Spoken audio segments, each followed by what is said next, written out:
Buenas muchachos, hoy vamos a hablar y conocer un poco de lo que es una de las principales civilizaciones del mundo antiguo, una que se caracterizó mucho por su arte, sus construcciones y su desarrollo intelectual, como lo es Grecia. Ahora bien, vamos a ubicar a Grecia tanto en el tiempo como en el espacio. Espacialmente tenemos que Grecia se ubica en la península de los Balcanes, en las costas de Asia Menor y en las islas del Mar Egeo. Se divide en tres partes: la Grecia continental, que son la península del Peloponeso, la península de Ática y las regiones de Etolia y Tesalia. La Grecia insular son las islas que se encuentran en el Mar Egeo y la Grecia jónica es la parte de las costas de Asia Menor. Como tal, tenemos que Grecia pertenece al continente europeo, pero toca parte del continente asiático. Temporalmente, los helénicos, que son los primeros que aparecen como tal en Grecia, se van a extender por toda la península balcánica, cerca del mar Egeo, y van a constituir lo que es la Helade. Allá por el año 2700 a.C. se va a desarrollar la isla de Creta. Después, en el 1600, aparece un grupo que se va a llamar los aqueos y se establecen al norte de la península del Peloponeso. También va a crear una ciudad muy importante que fue la ciudad de Micenas. En el año 1200 a.C. aparecen los dorios y se apoderan de Grecia derrotando a los micénicos. Esparta y Corinto se van a transformar en las principales ciudades de los dorios. Con esta situación hay un retroceso cultural, pero va a ser muy importante porque se van a desarrollar a nivel militar de una manera sorprendente. Al final se va a dar la organización en ciudades-estado que los griegos llaman polis y la fundación de colonias. Ahora acá con este mapa nos va a quedar más claro lo que es la división territorial de Grecia. Dijimos que se dividía en tres partes. La primera parte, que es la continental, está a mano izquierda. Ahí vemos la península del Peloponeso, donde se va a ubicar más adelante Esparta, la península de Ática, donde se va a ubicar Atenas, y también las ciudades de Tesalia y Macedonia. Esa es la parte continental hasta llegar ya a Tracia. Luego, vamos a ver un grupo de islas que se encuentran en el mar Egeo, siendo una más grande, la isla de Creta, que se encuentra al centro y abajo.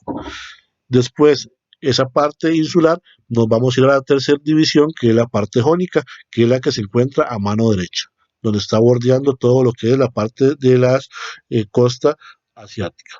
En el mapa que está a mano izquierda, abajo, donde es un mapa pequeñito, vamos a encontrar en el cuadrito blanco donde realmente se encuentra Grecia a nivel del mundo. Vemos que se ubica entre Europa, África y Asia. Ahí esa parte continental que está ahí y esa parte insular, o sea, las islas. Ahora acá nos topamos con una línea de tiempo que lo que nos indica son los detalles más importantes de cada época. Algo súper importante es notar cómo antes de Cristo los años se contaban hacia atrás. ¿Por qué? Porque así era la percepción que había antes del nacimiento de Cristo. Ahora actualmente contamos 2020 y 2021. Si estuviéramos antes de Cristo, contaríamos 2021-2020. Por esta razón, la línea de tiempo empieza en el 3000 antes de Cristo y termina en el 30 antes de Cristo. Vemos ahí cinco periodos o cinco etapas: las culturas prehelénicas, la época oscura, la época arcaica, la época clásica y la época helenística. Ahí vienen algunas de las características o sucesos más importantes de cada una de las épocas. Vamos ahora a analizar la parte sociopolítica de esta civilización griega. Al inicio, los primeros grupos de griegos se organizaron simplemente en familias, los llamados clanes familiares, eran grupos pequeños. Con el paso del tiempo, estos grupos pequeños o clanes familiares van a formar las comunidades, que eran territorios independientes con gobierno y ejército propio. Cada ciudad iba a tener su ejército, su gobierno y su forma de dirigirse. Con el paso del tiempo, ahora estas poblaciones, esas ciudades van a empezar a crecer y a unirse y van a formar las llamadas polis o estados. Las polis compartían un mismo espacio geográfico, o sea, una misma ubicación, una misma lengua y una misma cultura. Esos elementos hacían de que todos los miembros de esa ciudad se entendieran perfectamente. La organización política de las polis sí cambiaba mucho respecto una de otra. Podíamos encontrar lo que era la tiranía, o sea, donde hubiese una persona que se encargara de gobernar y explotar a todos, hasta la democracia, que ya era un gobierno un poco más justo, donde varios decidían la forma en que se iba a dirigir un Estado. Con el desarrollo del tiempo vamos a ver de que dos de esas polis o dos de esas ciudades-estado van a ser las que destacan más. Empezamos viendo la ciudad de Atenas. Atenas se destacó por la creación de la democracia. Sin embargo, no una democracia como la entendemos hoy en día. Por ejemplo, en Atenas, los únicos que eran ciudadanos eran los hombres y los hombres de clase social alta. Tanto las mujeres como los hombres de clase social baja no podían ser parte de lo que era la llamada ciudadanía ateniense. Por lo tanto, los únicos que tomaban decisiones eran esos ciudadanos, hombres de clase social alta, la nobleza. Por lo tanto, esto llevó a que en determinado momento casi que si hubiese una guerra civil entre los miembros de la ciudad ateniense. ¿Por qué? Porque personas como campesinos, como agricultores, artesanos, marinos, comerciantes, entre otros, lucharon para tratar de conseguir esos derechos de ciudadano, pero no lo conseguían. Esta situación la vino a resolver Solón, que ya vamos a pasar a ver cuáles fueron las reformas que él realizó. La sociedad ateniense era muy marcada y estaba dividida en tres grupos. Número uno, los ciudadanos. Todos participaban en el gobierno de la polis y eran los hombres libres. Número dos, los metecos. Era un grupo formado por extranjeros que vivían en Atenas, que estaban obligados a pagar sus impuestos y a servir el ejército, pero también eran hombres libres. Y por último, los esclavos, que eran muy numerosos y hacían todo tipo de trabajo. Estos no tenían libertad, respondían a su amo. Anteriormente les mencioné que Solón fue un hombre muy importante. ¿Por qué?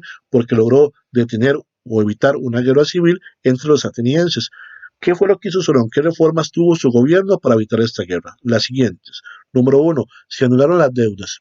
Había muchas ocasiones donde los que prestaban dinero, que eran parte de la nobleza, se abusaban de las personas pobres y les cobraban muchos intereses, por lo cual muchas veces no podían pagar. Entonces, se eliminan esas deudas.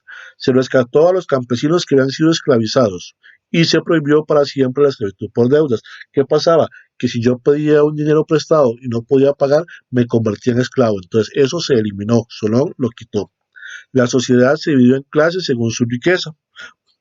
Solo los ricos podían ocupar cargos públicos importantes. Con esto vino a quitar el hecho de que los campesinos, los artesanos, los marinos intentaran llegar a sus puestos, pero también solo les ayudó por el hecho de que les quitó las deudas y los liberó de lo que fue la parte de la esclavitud.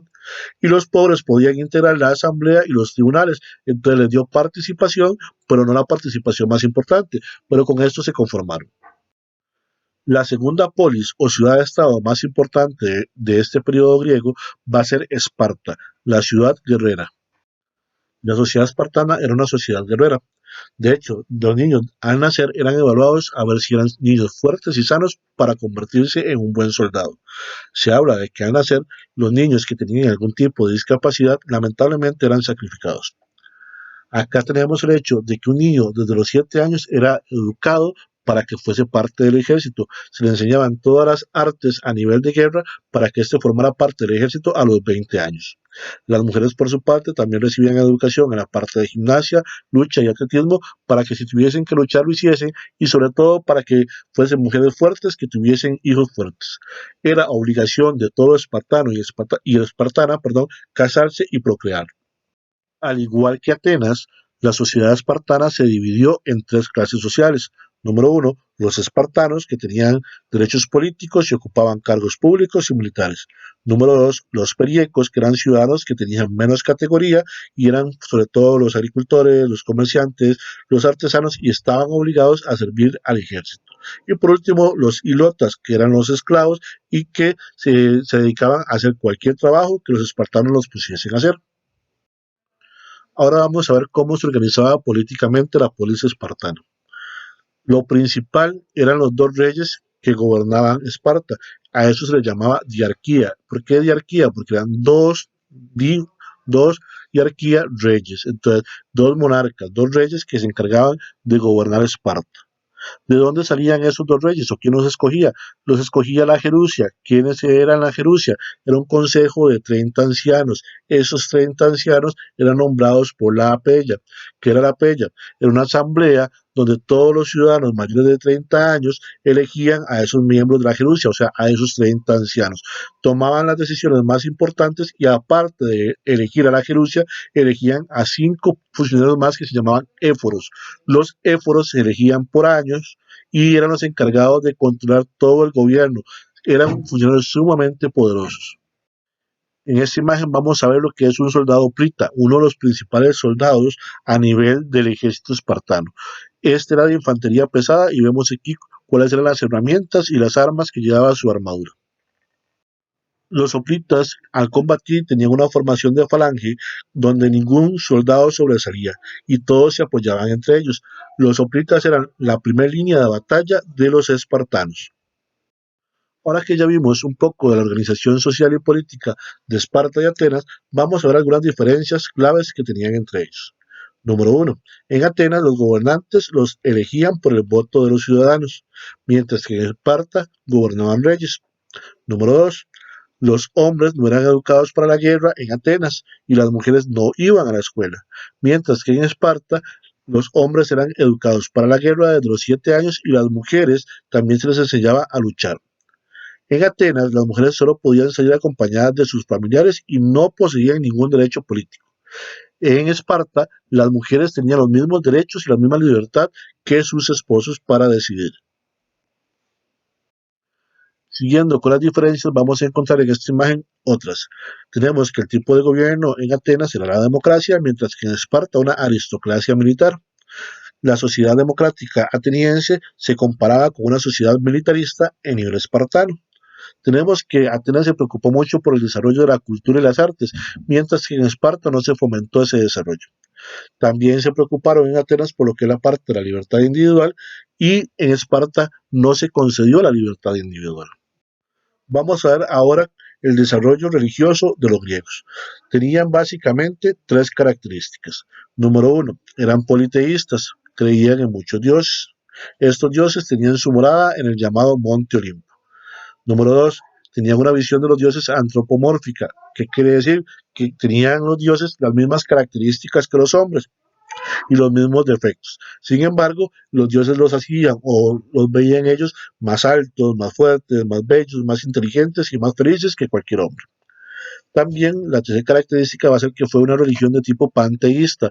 ¿Qué quiere decir esto? Que los dioses no solamente eran figuras como Zeus, como Ares, sino también que los fenómenos de la naturaleza, como la luz, el sol, el mar y otros, se convertían en dioses para ellos. Acá en esta imagen podemos ver algunos de los principales dioses griegos. De hecho, el principal dios griego se habla que es Zeus, que es el dios del rayo, que sería también el padre de todos los dioses. Ahora vamos a empezar a hablar un poco sobre el legado cultural griego, es decir, todas esas invenciones, todas esas creaciones de los griegos que se mantienen hoy en día vigentes. Como primer punto, a nivel de la lengua, tenemos el hecho del alfabeto. El alfabeto griego va a ser la base para muchos otros alfabetos a nivel mundial. Los griegos se destacaron demasiado en la parte literaria. Es muy amplia y muy completa. Tenemos la lírica, que es la poesía épica propio para el canto, donde tenemos obras tan maravillosas como la Ilíada y la Odisea.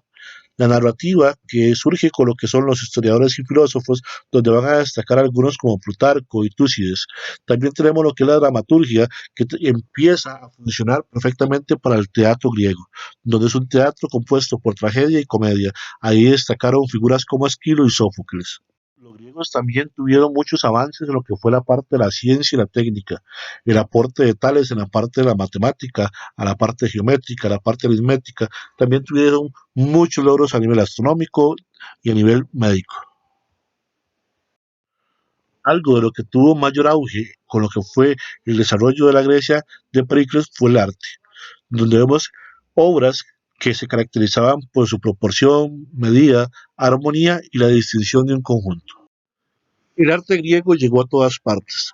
Hasta la propia arquitectura se vio influenciada por el arte griego.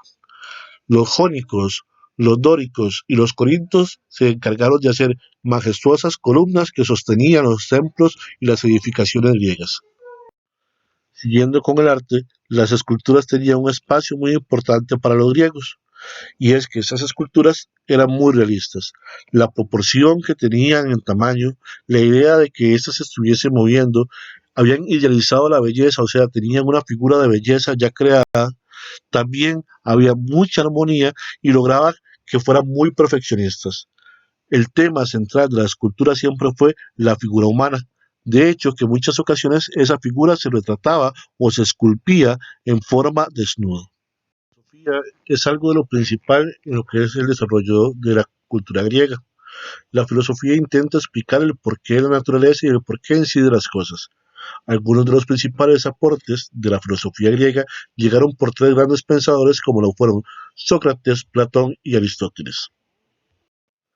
Algunos otros legados del pueblo griego son los siguientes. A nivel cultural, el teatro, donde lamentablemente las mujeres no podían participar como actrices. ¿Por qué razón? Porque nace en Atenas. Y recordemos que en Atenas las mujeres no tenían derechos. Algo importante con el teatro es que usaron máscaras para representar algún tipo de expresión o sentimiento. Se basó básicamente en tres tipos: la comedia, la tragedia y también lo que fue el drama. Otro aspecto o otro legado que nos dejaron los griegos fue la democracia, no entendida como la que hoy tenemos, pero sí puso las bases para lograr que hoy en día cada uno de los ciudadanos pueda elegir a su representante. Otro aspecto va a ser la constitución, el cuerpo de leyes que va a dirigir o regir una nación.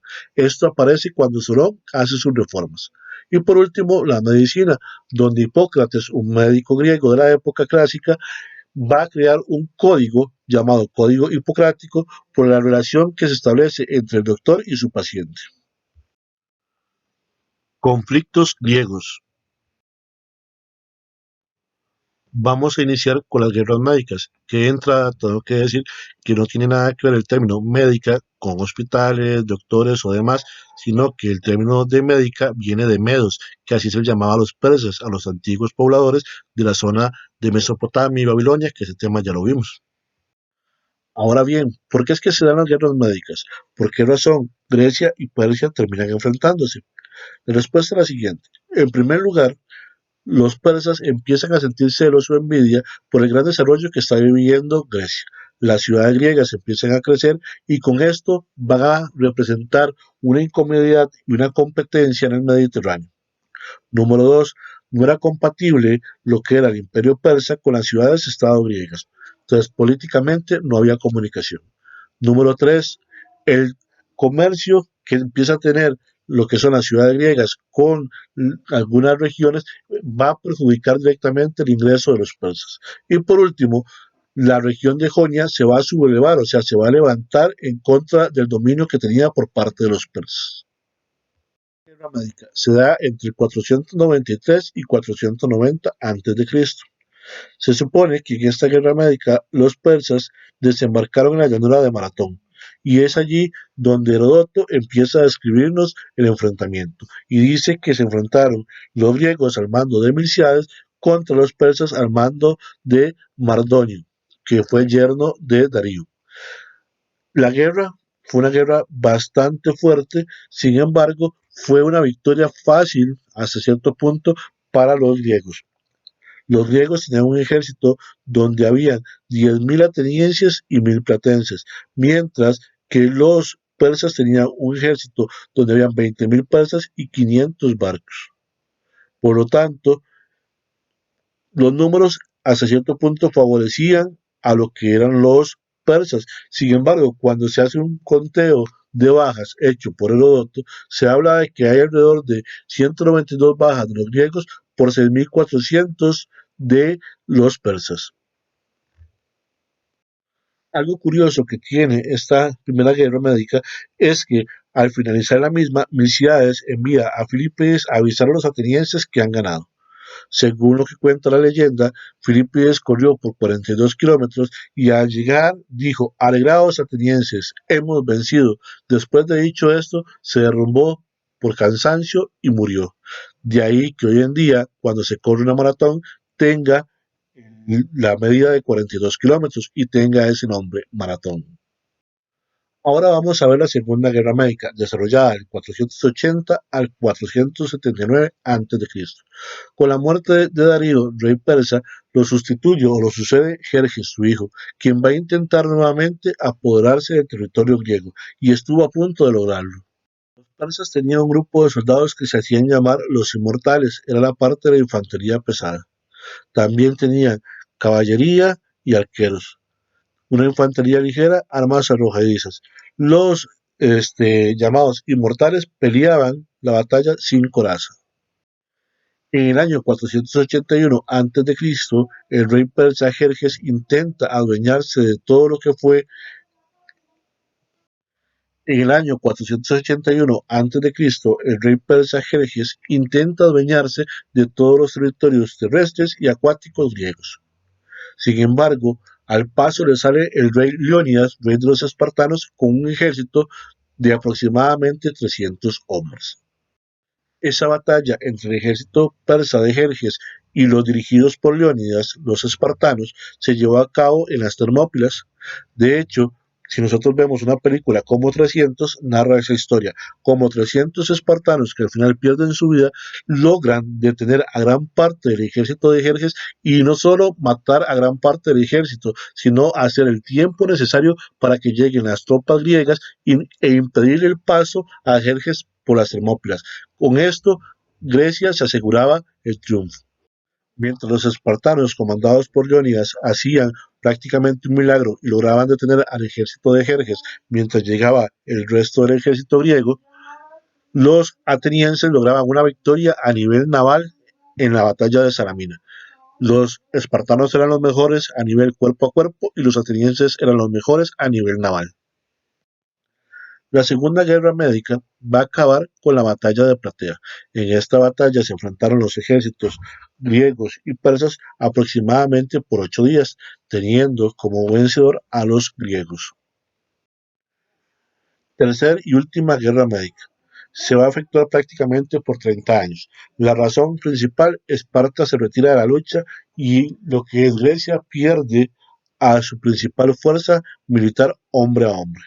Esta guerra médica inicia posteriormente que Atenas comienza su reconstrucción y se crea la llamada Liga de Delos, que buscaba protegerse de futuros ataques, además de liberar las principales colonias helenas de Asia Menor. Al finalizar la guerra, nuevamente Grecia toma el control del territorio y sale vencedor. Este mapa nos indica tanto la ubicación de los persas como de los griegos y lo que intentaron hacer los persas al invadir a Grecia para tratar de vencerlo. Vemos algo importante, varios de los aliados que tuvo el imperio persa en estas guerras médicas en contra de los griegos. También vemos las rutas que utilizaron, por ejemplo, Jerjes y Darío en contra de los griegos. Ahora, después de estas guerras constantes entre los persas y los griegos, ¿cuáles consecuencias se ven? Número uno, los persas como tal pierden su imperio, decaen por completo. Las ciudades de Asia Menor, debido a esta situación, logran ser independientes. En Grecia, Atenas se convierte en la principal ciudad, sobresale y sobre todo en el aspecto cultural. Número cuatro, su poderío va a provocar que otras ciudades, como lo es Esparta, empiecen a sentir celos. Y por último, Pericles concertó una paz por 30 años. En este periodo va a estar interrumpido por la guerra del Peloponeso, que va a enfrentar a Esparta y Atenas. Recordemos de que la participación de Esparta en las guerras médicas llega hasta la segunda, cuando Leónidas hace una labor inmejorable al detener al ejército de Jerjes por mucho tiempo. En la tercera no participan y con esto Atenas va a convertirse en la principal ciudad. Posterior a eso, ya cuando las guerras médicas terminan, Esparta se ve inquietada, se ve como celosa de que Atenas tenga tanto poderío. Entonces empieza la lucha y esa lucha se va a llamar Guerra del Peloponeso, por efectuarse en la península del Peloponeso. Entonces se enfrentan las dos principales ciudades griegas, la del Ática, Atenas, y la del Peloponeso, Esparta. Recordemos que Esparta tenía la mejor lucha cuerpo a cuerpo y Atenas tenía la mejor lucha a nivel naval. Al final de la lucha, los que se van a imponer son los espartanos. El periodo helenístico es un periodo de expansión. Grecia cae en manos de Macedonia cuando el rey Filipo II de Macedonia invade Grecia y la controla. Al morir Filipo II aparece la figura de Alejandro Magno. Alejandro Magno es la persona o el personaje a nivel histórico que más se ha logrado expandir en un territorio. Logró llegar básicamente a lugares que nunca se hubiese ni siquiera pensado o imaginado. Este mapa nos va a ayudar a entender bien lo que fue el proceso expansivo de Alejandro Magno. Alejandro sale desde lo que es esta zona que está aquí en morado, Grecia y Macedonia, y se expande por todo lo que ustedes ven aquí de verde. llega a Egipto, en África, llegó allá a la India, en todo lo que era parte de Asia, controló todo lo que fue la antigua Mesopotamia, ahí lo que estaba el imperio persa anteriormente, perdón. Entonces fue un imperio o una zona sumamente amplia la que logró fortalecer o formar Alejandro Magno, que dicho sea de paso, va a morir muy joven. Lamentablemente, con su muerte, sus hijos lo que hacen es repartirse los terrenos y pero ahí llegó el final de esos logros de Alejandro, que curiosamente fundó alrededor de 70 ciudades y 50 de las ciudades las llamó con algún nombre similar al de él. Por ejemplo, hay varias Alejandrías o Alexandrópolis. Como decía, cuando Alejandro Magno muere, todo se estanca. Y sigue así hasta que más adelante Grecia y las demás regiones que están por acá, que conquistó Alejandro Magno, son conquistadas por el Imperio Romano.